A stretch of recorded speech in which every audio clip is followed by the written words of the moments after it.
So I am the last moderator of the week. And again, I want to say thank you everybody for joining us. It has been a pleasure to have you all.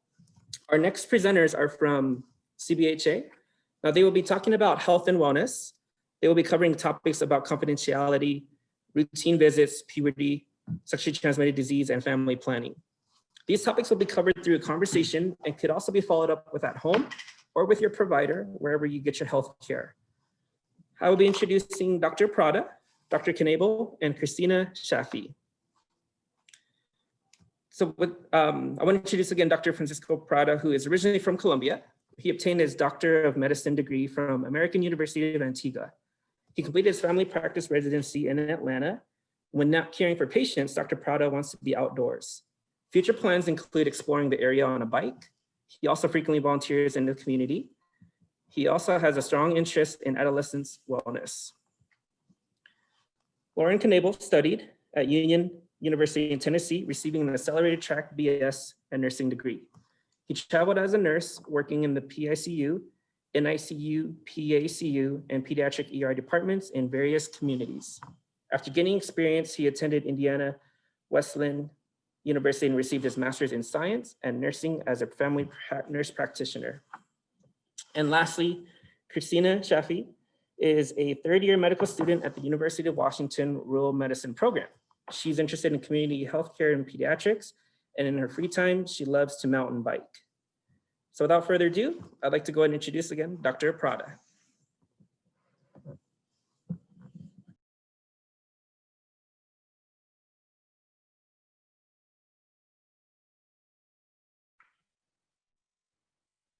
I think we were going to start with one of the poll questions, correct?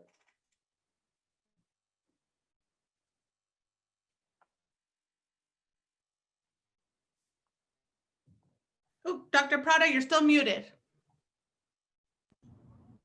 Hey, Kristina, can you tell us about what regular appointments look like if you come see a provider in the clinic? Yeah, so just a regular appointment, what it will look like is that you make an appointment by either calling the clinic or online. You show up for your appointment, and then someone on the nursing staff will bring you into a room, just ask you some questions about your health, how's school going, family life, ask you some questions about some mental health, and they'll check some things that we check to just to know people's baseline health, like their weight and stuff. And then depending on if you're there for just a general checkup or for a specific problem, it will look a little bit differently. For a general checkup, there might be some screening things you need, maybe some vaccines you need, but the doctor will come in and talk with you, see what you need and help you wherever you're at. And then for a specific problem, you can bring that problem to your doctor and they'll work with you on figuring out what exactly is going on and what needs to be done to address that. Awesome.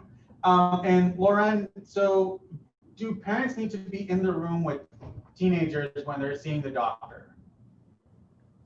So yes and no. Usually the parents will come in the room for a visit, but oftentimes we'll ask if they want to talk to the doctors alone. And the age of consent for Washington for reproductive health is 16. So if you, or 14, I'm sorry. So if you'd like to make a visit, you can go ahead and set up a visit on your own once you're 14 years old, but you can always ask for some time to talk to the doctors. And usually the doctors will ask you to talk alone, and that'll be a confidential conversation. Mm-hmm. So can we get the first poll question? So who here feels comfortable talking about sex?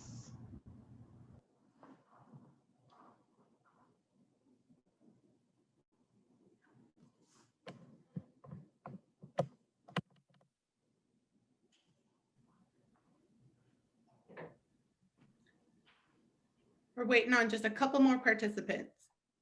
Okay.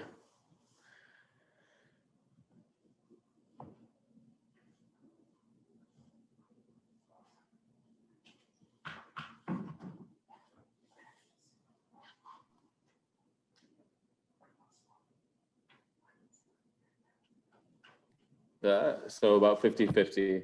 So we're here today to talk about sex, amongst other things, LGBTQIA, and just uncomfortable questions that we might have. So, Loren, about that, what questions do teenagers like typically have about sexual health? I would say there's necessarily typical questions, but it can be any question. So does my vagina look normal? Does my penis look normal? Does the discharge that's coming from that place look normal? Do my testicles look normal?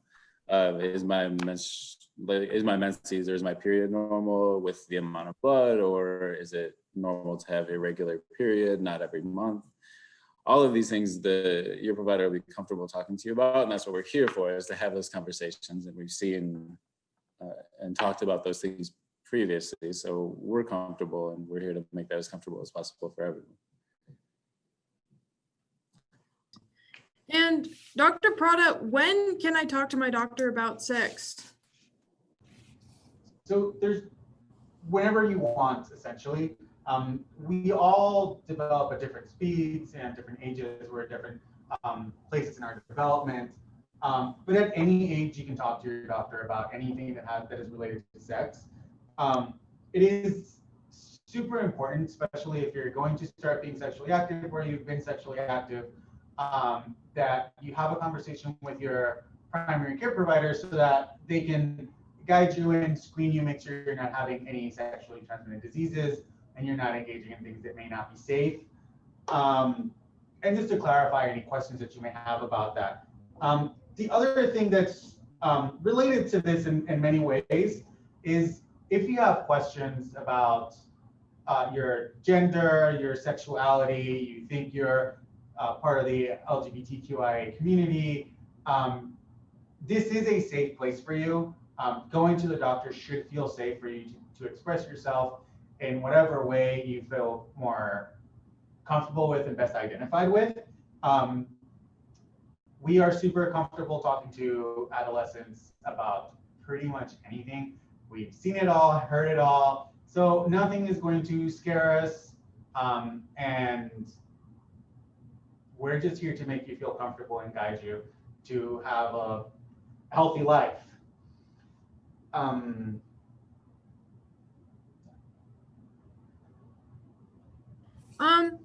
And if I am like sexually active or considering being sexually active, Dr. Prada, how do I prevent pregnancy? So there's many ways to prevent pregnancy. Obviously abstinence, if you're not having sex, you can't make a baby. Seems straightforward, but it's true. Condoms are very effective as long as you're wearing them at all times. There's different types of contraception, such as the pill, there's patches, there's also devices that us as providers can put in different places in your body that can prevent you from getting pregnant. Which brings us to the next poll question that is similarly related.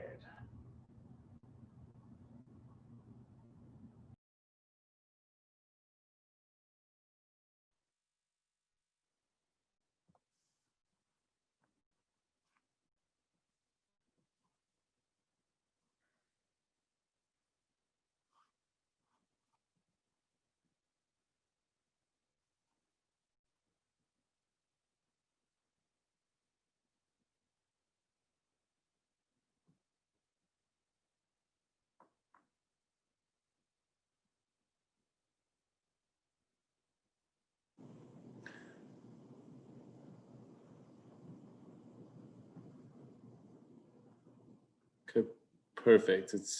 This one's actually all of the above. All of those places can give you condoms, and then and they should have condoms for free for you there. And then of course the clinic and other places you can talk about other contraceptive. And we can go ahead and go to the next poll question as well.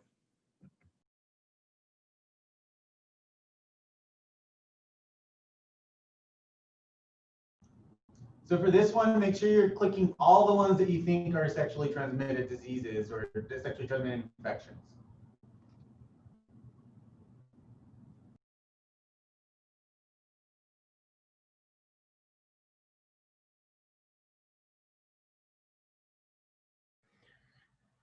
Some of the participants are taking their time. I think we're a little unsure, so I'll let this one go just for a few seconds longer. Some big words on that list.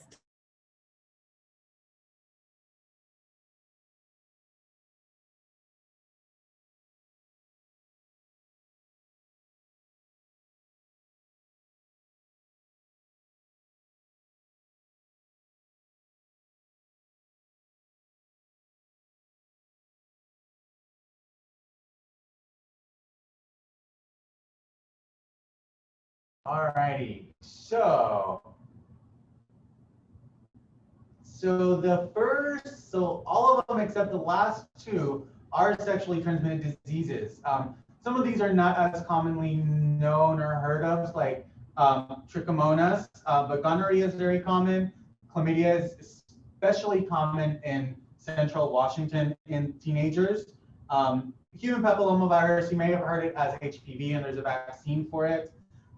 Then there's HIV, which is the human immunodeficiency virus that causes AIDS, syphilis, herpes. Not all herpes is sexually transmitted, but you can have genital herpes, which is a sexually transmitted disease. Now, urinary tract infections are not sexually transmitted. This is a common misconception. Sometimes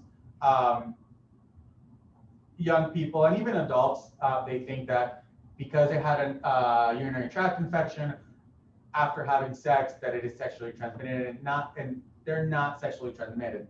The same with vaginal yeast infections. A vaginal yeast infection is something that happens to most women at some point, and it's just an imbalance in the pH of their vagina that makes some of the normal vaginal flora overgrow, but it's not an infection that is transmittable, and definitely not sexually transmittable.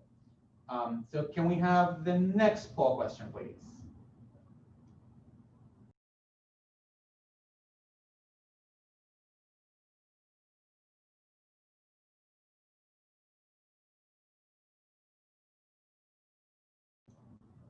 So for this one, also click all of the ones that you think apply for this.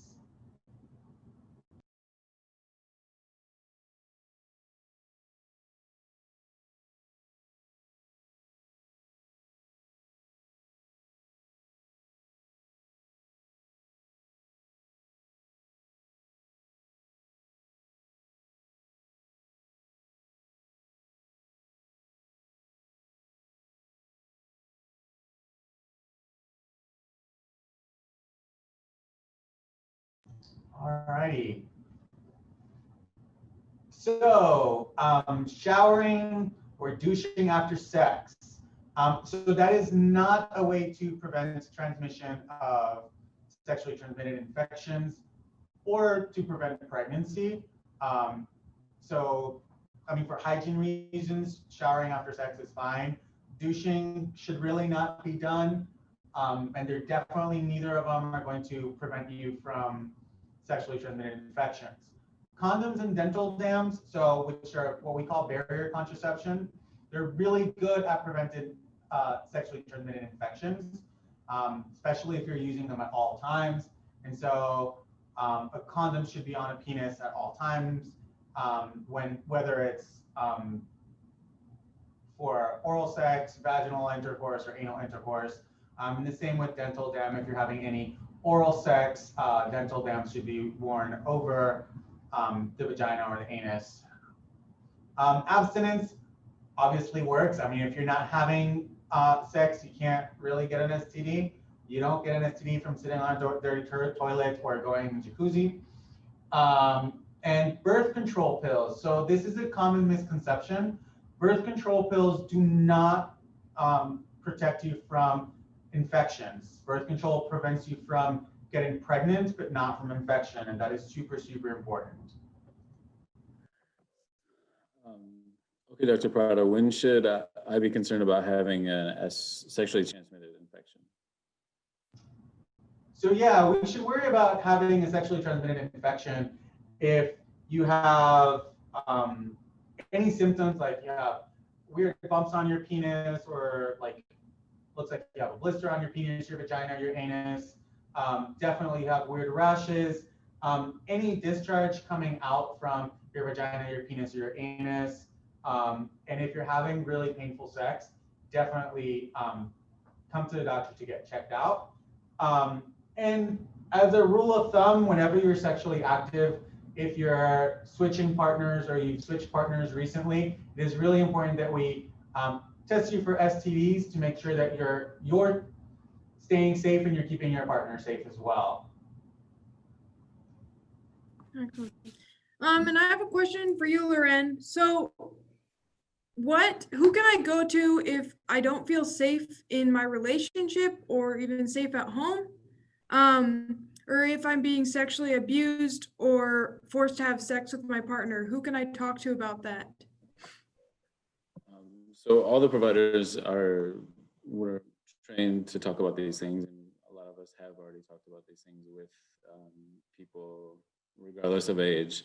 And this is like Dr. Prada said, this is a safe place for you. So this is the place that you can come and talk to, and we can take the correct steps to help you and protect you while we're helping you, so that there's no more abuse or there's no other things. And also we have other resources that we can help you with as well. We also understand that there's a lot of COVID related questions. I know like Dr. Prada and Kristina are both in the hospital and they're seeing it. And then I worked in New York before I came to Othello with the COVID patients, really sick people. So we just wanted to recommend, and we can answer any questions if you have any COVID questions, but we wanted to recommend kind of the same things you probably heard: to wear your mask at all times, try not to touch your face, wash your hands frequently, social distance, and try to keep 6 feet apart. But now we can go ahead and go over any questions or anything that anybody might have. So it looks like the top question that we have right now is, what kind of information does a doctor keep confidential? And is there instances where a doctor will break confidentiality and tell parents? So we keep pretty much everything confidential. So anything that you and your doctor or nurse practitioner or PA discuss stays in between the two of you, unless you want us to disclose it. Now, the one time that we will break confidentiality, and this goes for even if you're an adult, is if you're going to hurt yourself or someone else. In that case, we do need to step in and let people that need to know about it for your own safety. Then we have a question here. The second most popular one was, what should we do if we have our first panic attack? Loren, do you want to address that one? Yeah, so coming to talk to one of the providers would be great. I know we can't control where that's going to happen, when that's going to happen, but to be able to come in and talk to a provider and discuss that, we've discussed that, often with patients, and it is something that we've talked about and treated before. So a lot of times we just like to have the initial conversation with you. If you can make it in when you're having a panic attack, that can be helpful, because we can help you and help calm you down. But you can call CBHA, set up an appointment, try to see us. Of course, if it's more concerning, you need to go to the hospital, but oftentimes, hopefully you can make it to us during that time. All right, thank you so much, Loren, for that. So I did want to say thank you again, everybody who submitted questions. We will continue to answer the other questions that were submitted. Thank you again for everyone who submitted that. We will have it on our website, at our CBHA website, where you register for the Teen Health Fair. So if you didn't get your answer yet, go ahead and please visit our website within the upcoming week to get all your answers. Okay, so now I want to introduce our second presenter, Jennifer Murillo Castro. She is an Othello native, first-generation Latina who recently graduated with summa cum laude honors in her Master's of Education graduate program. She currently works at Microsoft as an education expert for the Los Angeles region. Being the eldest in a first-generation farm-working family, she was raised to never give up on her dreams and was able to fund her entire education through scholarships and graduating with no debt. Her goal is to continue to empower her community by being an equipotential ambassador with technology in the classroom and mentor for other students who are applying to scholarships.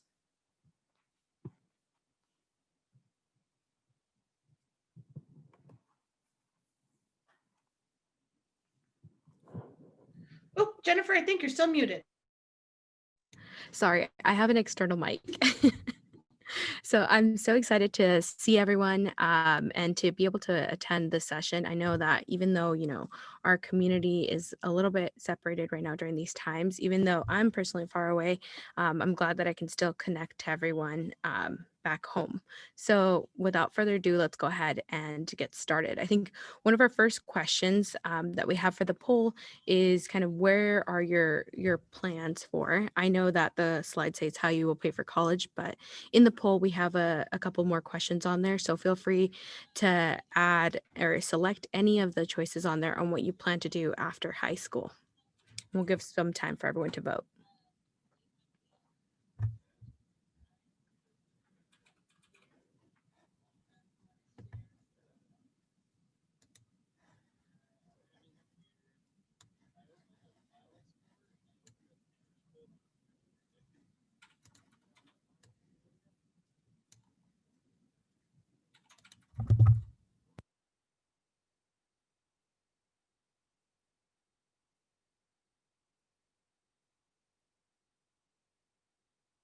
All right, so I see a lot of our polls say for your university. We have some undecided, some we're going straight into a career. These are all great choices. And I know personally, these are all options that I selected and thought strongly about when I was continuing into higher education and where I kind of wanted to go.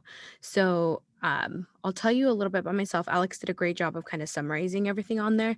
But, when we look at when I graduated from high school, which is in our next slide, Felicia, thank you. So I graduated from Othello in 2011. So it might feel like a really long time ago.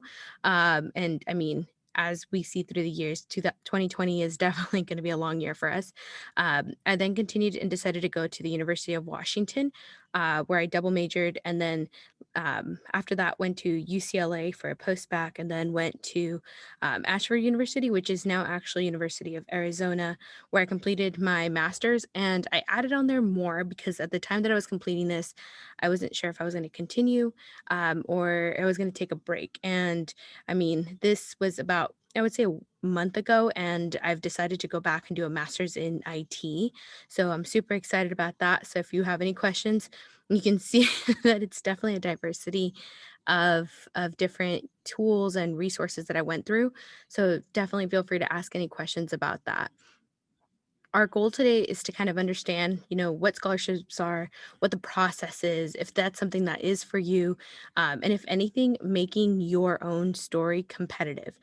This is something that can be applied to scholarships if that's something that you're going to do. It could be if you apply to higher education, or even when you create your resume and your curriculum vitae that you submit into your careers and as you continue to grow as an individual. So I'll focus a little bit about what it looked like when I decided to go into higher education and how I was planning on funding that. And when we look at this upcoming slide, when we look at the different, portions of financial aid that's suggested or added on here, I look at this pie chart, and I remember this was given to me when I was applying to college. And as a first generation, this was very strange to me. It looked very, different from what I had expected. So on here, you see the 7%, you see the 15%, and I was like, okay, perfect. So these are loans. I know what that means. That means I'm borrowing money, and that's going to help me pay for it. But I know I'm going to need more than that, but it's okay. That's definitely one portion of it. And then I was looking into grants and scholarships, and I said, okay, great. That should make up the entire amount. And when I saw this pie chart, I said, no, like 45% of this is still missing. Like, where am I supposed to get that? And so you'll see that at the bottom of that chart, it says, you're supposed to go to your relatives and your friends, and you're supposed to ask them for money, right? And you're supposed to go to your parents, and you need 30% of their income. And then you should have been working since you were tiny and saving money for college. And when I look at this as a first generation and from a low income family, I knew this was impossible. I knew that, asking my mom for 30% of the amount that is needed to go to college wasn't something that my mom was going to be able to give to us. And so I needed to find a solution so that this entire circle was completely filled. And I did research, and I made sure that as I continued to work for, my years to come, this entire circle ended up being what mine looked like from when I started UW to when I graduated to where I am now in my second master's, and that was all scholarships. And so I'll focus specifically on just, UW. It's close to us. We know where it's at. So when we look at the cost of what it was for me to go, right, it was about 25,000 per year. I decided that, I wasn't ready to continue after my 4 years, after I finished one of my majors. And I decided I wanted to take some time to really understand where I was going. Personally, I knew I had the finances for it. And I also knew that the kind of personality that I had and the way that I worked, I knew that I needed to have a plan in place before I continued. And so kind of my safety was school. And so I stayed and I did a 5th year at UW. And with that, my total at graduation technically in debt was about 150,000. You'll look at the math and it's about 130, but I went on 6 study abroads. So it definitely brought up that price amount to the very top. And so when I look at that amount and graduating with that, that's more than my mom makes in 1 year. And it's definitely it's more than what she makes in a combined 5 years. And so had I stuck to this, generic template of a pie chart, it's definitely not something that would have been feasible for myself. And I understand that that's the same for many of us back home. And so when I look at this amount, I know that my goal was to come back and make sure that this, went into full circle. And that is why I'm here today, making sure that we look at what scholarships are and what they can bring to us. So if we go into the next slide, we're going to have a poll that's going to have a couple of questions. We're going to load the questions on the screen so you can see them. Essentially, in the poll, you're going to go in there and you're going to select if each of these statements is true or false. And so we'll give everyone a couple of minutes to go ahead and respond to this. I'll read them out loud. So is it very hard to apply to a scholarship? Scholarship should benefit everyone that applies. Scholarships are only for smart people. And then we have the more you apply, the better your chances are. And is it better? It is better to apply by yourself. So go ahead and check which ones you think are true and false.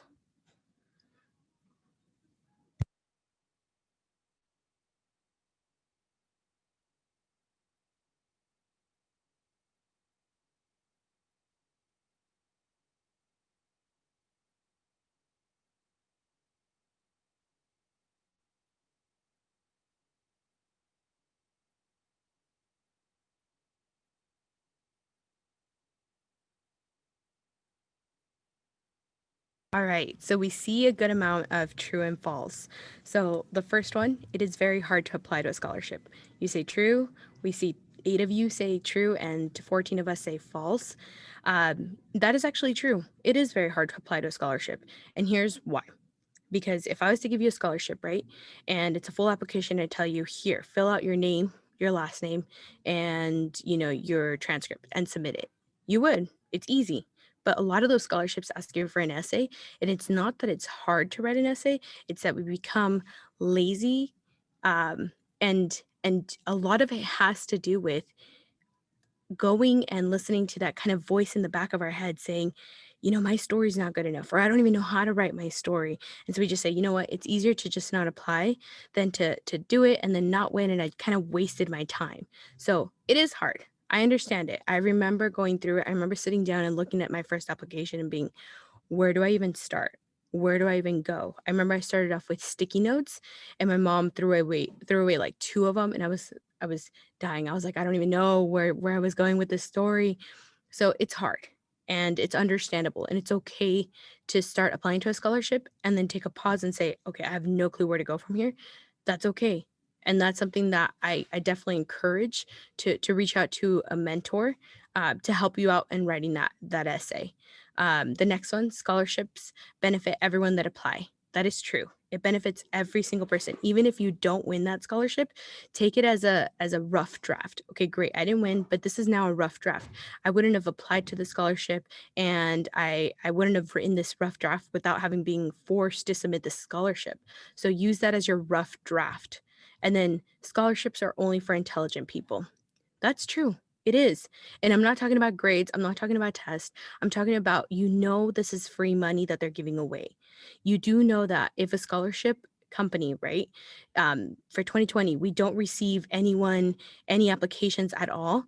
We look at last year's candidates and we just change the eligibility and we give it to someone who is maybe their first year in college and is first gen or is doing really good in school. So it's not so much intelligence based off of grades and your scores. It's more so, this is free money and it's a smart thing to do is to just apply to them. The more you apply, the better your chances. That is also true. The more you apply, the more you're going to have to do more edits to your essays, and that's going to better your chances. And then lastly, it's better to apply to yourself It's better to apply by yourself, and that is false. It is not better to apply by yourself. Work with someone, have a mentor. I know I personally had many. I know telling your story can be hard, not knowing who to select, who to choose to tell your story to, or if you can trust them. Personally, it was very hard for me to tell my story, and so I ended up having several mentors that I would tell different parts of my story to, so that if I had to write an essay about, let's say, growing up with one parent or looking at who your role model was, and I wanted to talk about my mom or my grandmother, like I would make sure that I had a specific mentor for that.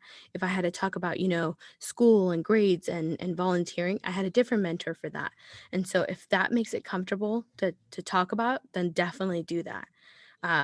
Let's go ahead and define what a scholarship is. So you'll see the word, scholarship junkies. Essentially, just Scholarship Junkies is a nonprofit. It was founded by myself and another UW student when we were freshmen in college, so in 2011.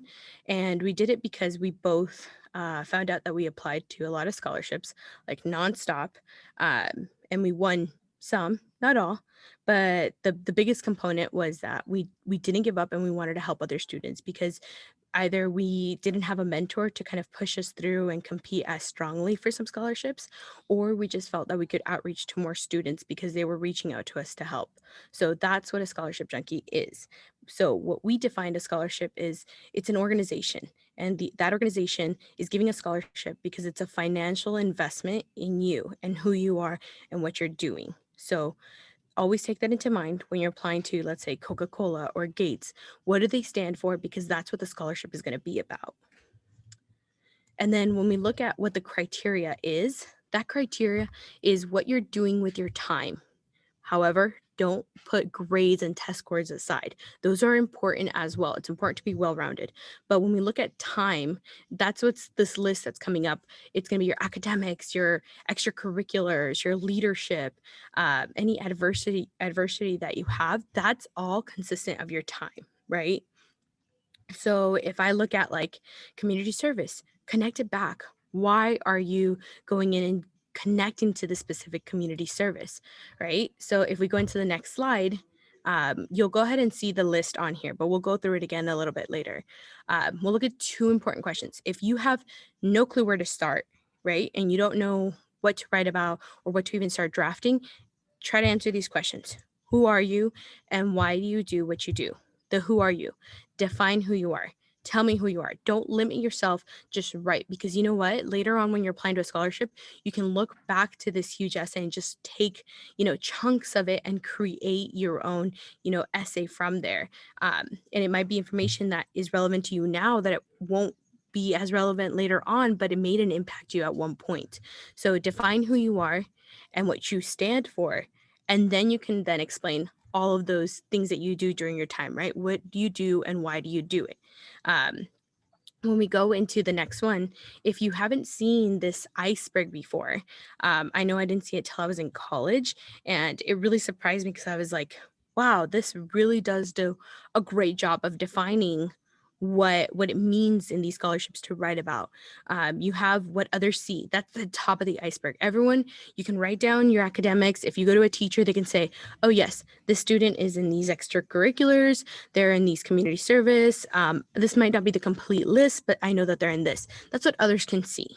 And that's answering the question of what do you do with your time? Then we go on the bottom of that iceberg, right? Everything that's hidden, what they want to know. This is what scholarships want to know. They want to know who you are and why you do some of these things. So when I look at all these, activities, I know that I was super involved in community service, and I was in Leo Club, I was in Key Club, I was in SAD Club, Bug Club. I was in all these community service clubs. But why? A big component was I was specifically involved with Leo and Key Club because it mattered to me, because when I had to deal with, my dad passing away and our house burning and my mom and my sister being homeless, there was someone in the community who went and they left a mattress on our porch because that's all we had left. They left a box and they put the box inside of a bag with some clothes. They put some funeral clothes because we didn't have funeral clothes. And, they gave us a lot of necessities that we needed in that one box. And my goal growing up from when I was in middle school and that happened, I said, you know what, I'm going to give back to my community because I don't know who did this for us.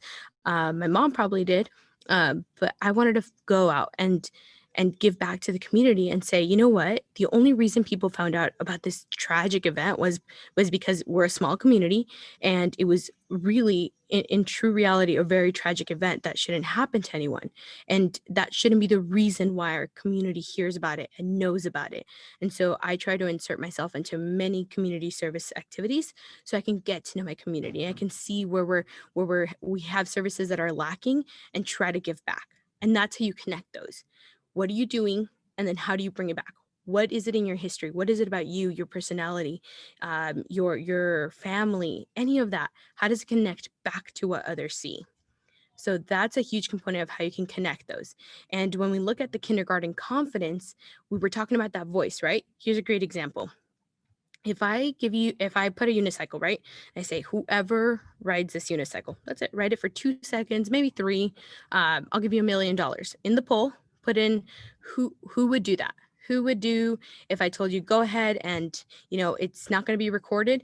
And then let's say I'll give you an extra $1 million if you go ahead and do the activity and it's being recorded.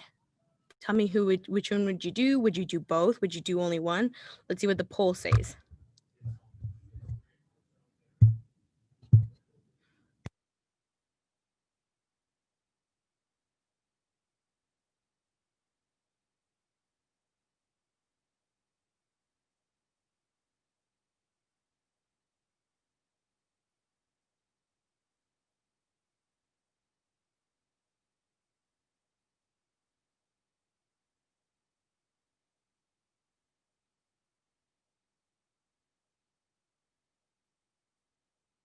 All right, so we see if it's not being recorded, 95% of you are going to do it and you're going to get that $1 million.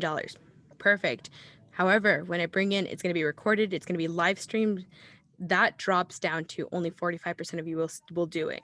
And that has to do with kindergarten confidence. That little voice in your head is saying, if no one sees me, it's fine, because if I fail, no one saw it. Same applies to scholarships. Same when you apply to higher ed or specific programs or even jobs, right? I applied. I don't want to tell anyone because what if I fail? Don't let that control your decision. Do it. Deal with it, with what happens later on. It's a good decision. You applying to that job, you applying to that scholarship, applying to that school, do it.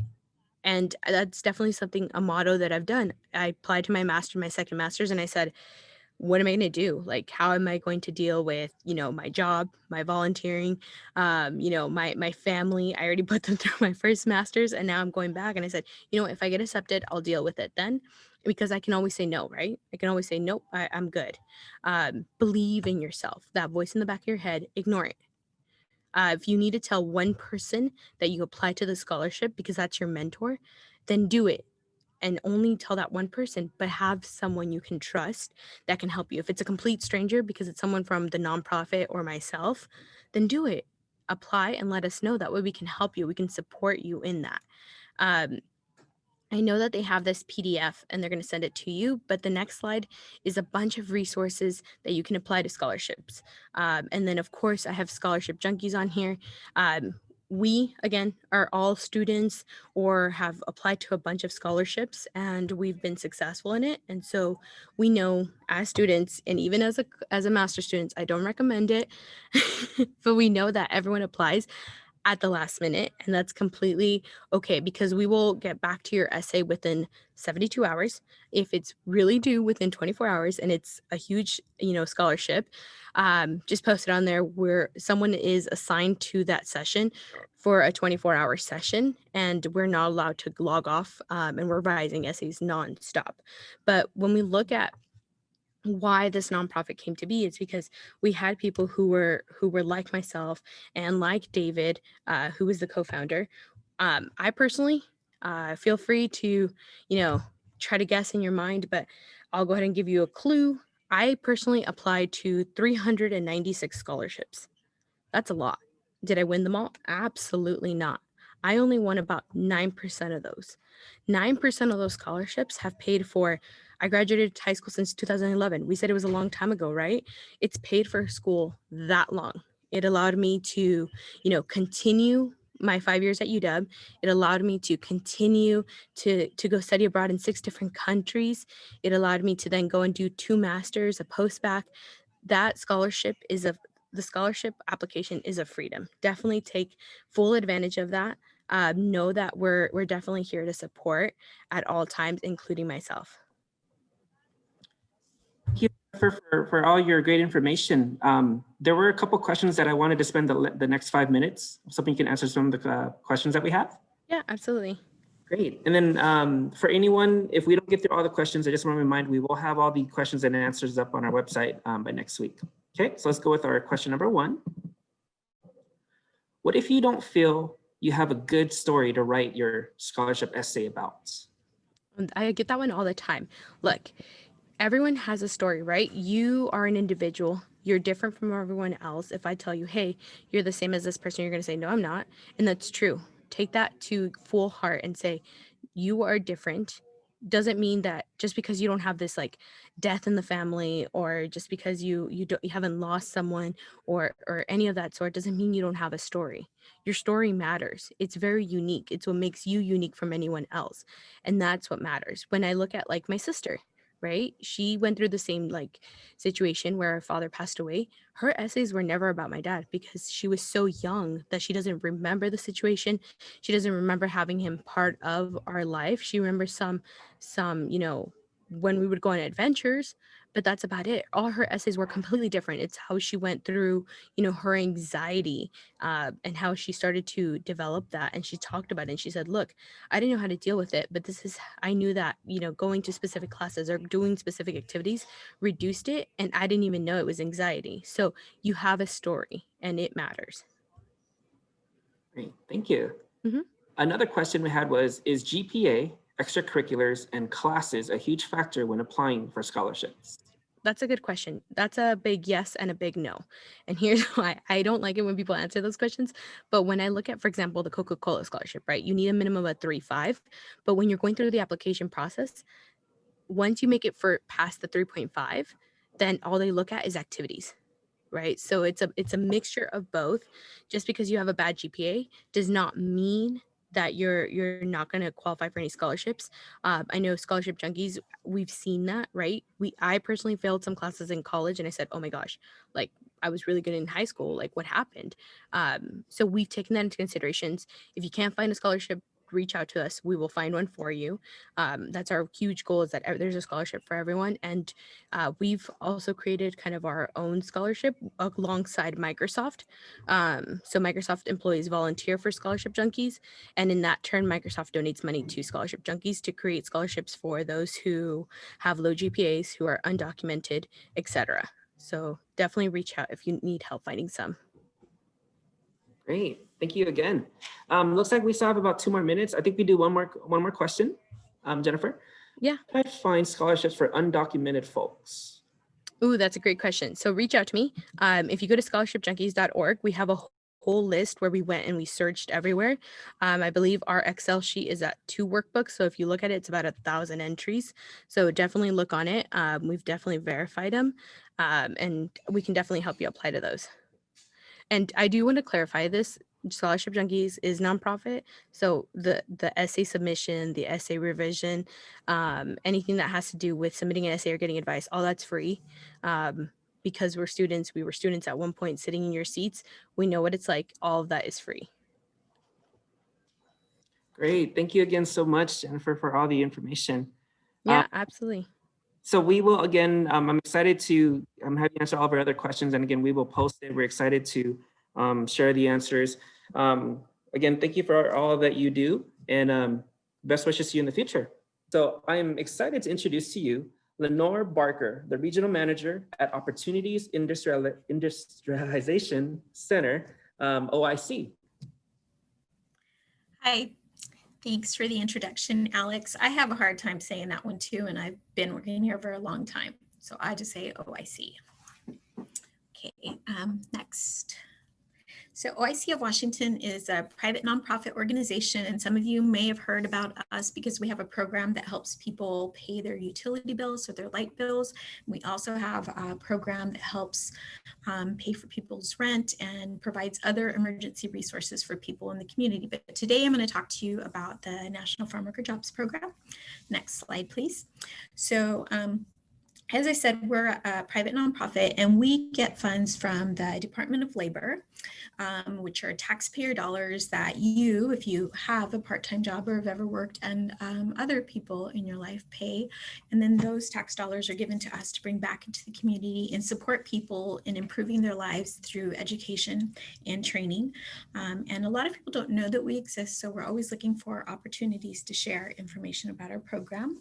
Next slide. And the way that we provide assistance through our program is we help people to identify the skills that they already have and how those may relate to the kinds of careers that they want to have, or the types of employment or jobs they want to have, and what they want to do in the future. We also provide educational and training options. So a lot of times it's hard for people to decide what they're going to do or know what they're going to do because they don't know what's out there. And so one way that we do that is by assisting through providing interest inventories, providing you information about different careers and jobs, and letting you know what's available in your community. And if you really want to see more of the world or travel, we can also help you learn about educational opportunities in other areas. And then we also facilitate resources for you to reach your goal. So help with applying for scholarships, also help with things that you need to reach your goal if maybe the career that interests you isn't something that you're going to learn about or get training on through college. So if you're thinking about pursuing something through an apprenticeship program, we can also help you get resources and apply for apprenticeship programs, or even consider the military. So we can also help you navigate that process. We provide support services and guidance to help you work through any problems that might come up or any unknowns. Sometimes life happens, your car breaks down, or you have some kind of an emergency, you need help for housing, or maybe you find that that you have a need for medical attention, and that's something that we can help you, will guide you to resources to pay for that as well. Next slide, please. So what's in it for you? Well, what's in it for you is kind of the things that I mentioned already, right? So we have some career guidance that we can provide you. We can provide you with some tuition assistance. We can pay for classes, we can pay for books or things that you need to participate in the training that you select, which can include tools. And we can also place you on paid internships that relate to your field of study. What that means is essentially you go in as a volunteer for a company that does the kind of work that you're interested in doing, and we pay you. It gives you an opportunity to learn more about the industry, and also the opportunity to make a good impression on some folks who can provide you referrals. Letters of referral, or who can provide you letters of support when you apply for your scholarships, or serve as references when you apply for jobs in the future. We can also help you get into on-the-job training. So if there's a specific type of work that you would like to do that there isn't training available for locally, what we can do is partner with an employer or a business and have them train you on the job while you earn. We also provide you help with job leads and advancement coaching. So a lot of times people take jobs or they get into jobs and they don't even know how much they're making until they get their first paycheck. So we help train you to negotiate your wages. We also help you once you're in the job, if you want to advance to a lead position, kind of coach you on some strategies and things that you can do to move up within that company that you're working for. Next slide, please.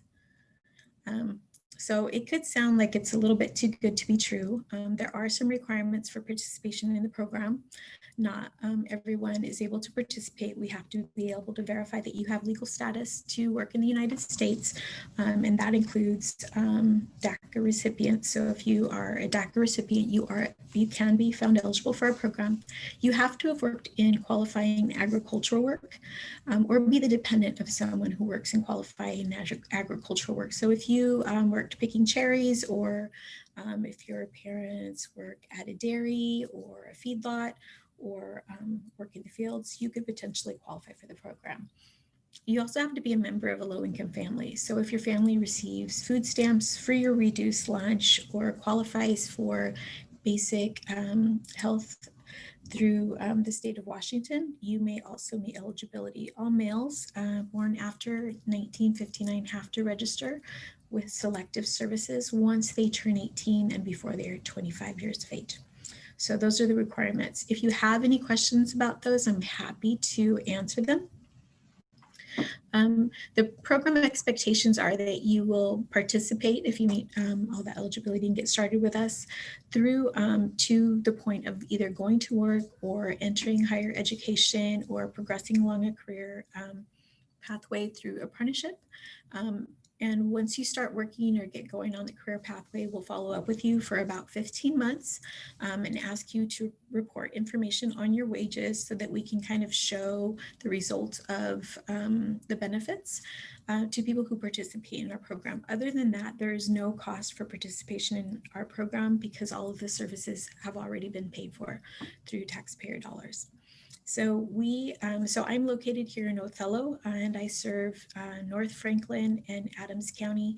And we also have offices in Moses Lake, Wenatchee, Pasco, Sunnyside, and Yakima. And we do serve Mount Vernon as well. So if your family migrates to other areas, we can serve you if you go to work for just a season or if you move permanently to one of these other regions. So thank you for the time today. That's all I have to share. Thank you so much, Leonor. Appreciate all your time and being with us today. Really great resources to share with us. Okay, and before we go on to our next presenter, I did want to share with everybody the last 3 days, the 3 days out of this week of the Teen Health Fair, it has all been recorded and will be available on the website. So it's going to be available to you for resources. So not only will you see all the recordings there will also be flyers from all of our great keynote speakers, as well as all their contact information. And again, as a reminder, all the questions and answers that we didn't get to today. So please make sure you check out our website sometime next week. Okay, so last but not least, I'm excited to introduce Esteban Miron. He's the Adult Training Coordinator from SkillSource. Thanks, Alex. Hello. My name is Esteban. I'm an adult trainer here at SkillSource. Go ahead and hit next slide, please. I'm just here to talk about a little bit about services that we have here at SkillSource. A lot of them is similar to what Leonor was speaking to as well. We're both partners. We both communicate. We both get you to where you need to be pretty much. But here at SkillSource, we have some career assessments that we can do. We also help you with career advice. We have an ACE workshop here that's 3 days. During that workshop, we go over Career Scope, which is an assessment tool that helps us figure out what your interests are, your aptitudes. It gives us results and gives you a list of possible occupations that you would be suited for based on your interests and aptitudes. We have online, We go over online resources. We figure out, what occupations are in demand, which occupations are in decline in our area. We go over resources like ONET and Voice, where we can go more in depth of these occupations and see what they're about. We can go over their tasks, what is required, what type of education, how much they pay, what is min, what is max on hourly wage. We also go over Career Bridge. So what schools are available to receive our funding.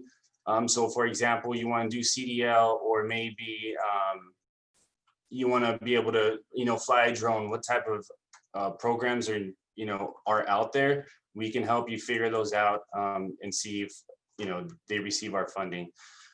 We go over job searching techniques and tips. So we go over sites, how to look for them, what areas, maybe some jobs aren't posted online. So we help you figure out what other resources we can find to help you find those type of positions that you're looking for.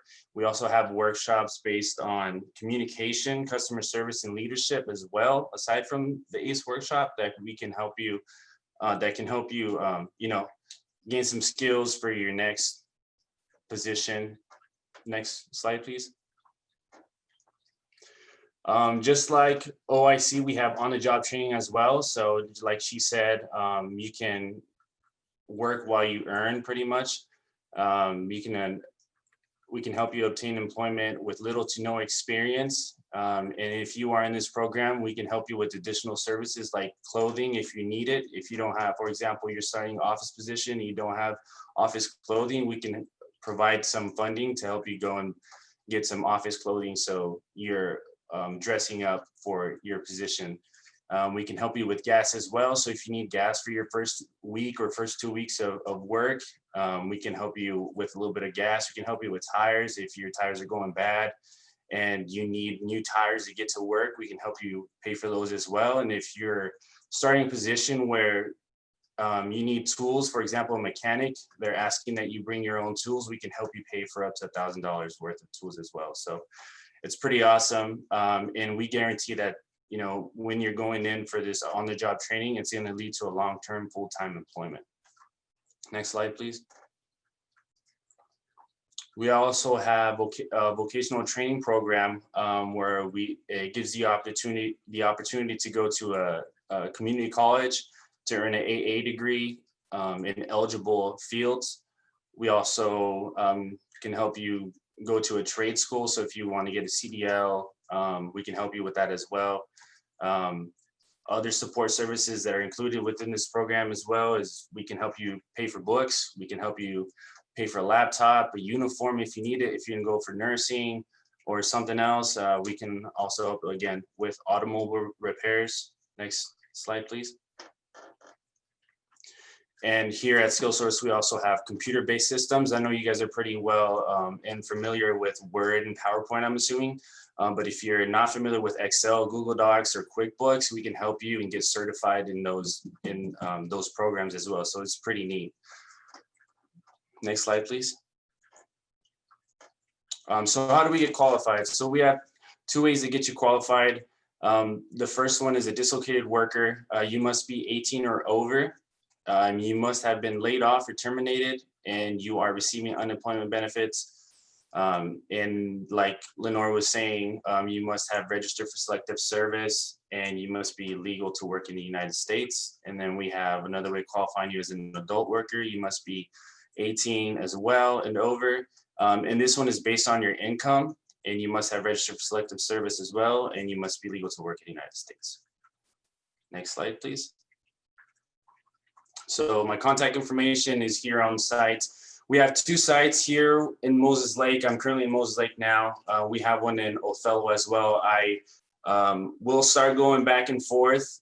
So if you have any questions or need any help with resumes or just any questions regarding work, learning about occupations, or how to get a CDL, how to get computer science, just anything, I'm here to help you out as well. I was a recruiter once for about 3 years, so I know a lot about resumes, I know a lot about cover letters, I know about interviews, because that's basically what I did.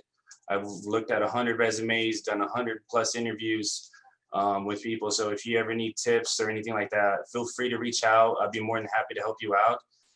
If you have any other questions as well regarding these programs. And if you have maybe family members as well that you think can qualify for these programs, I'd be more than willing to talk to them as well. This is, I know this is, you know, you have to be 18 and over, so this is a little bit more geared toward the senior folks. So if you're currently working right now and you graduate and get laid off, you come to me and I can probably pretty much help you pay for some school, if not all your school. So we have some great programs here. So like I said, if you have any questions, reach out. You want help, reach out as well. This is my number here, or you can reach out to the direct line and speak to Marsha. And I want to thank you guys for having me. I heard a lot of great information in this presentation. I wish I would have had this when I was younger. They probably did, but I just wasn't listening. So the key point is just listen, make sure you're soaking in this information because it is very useful and you can use this out in the future. Thanks, Alex.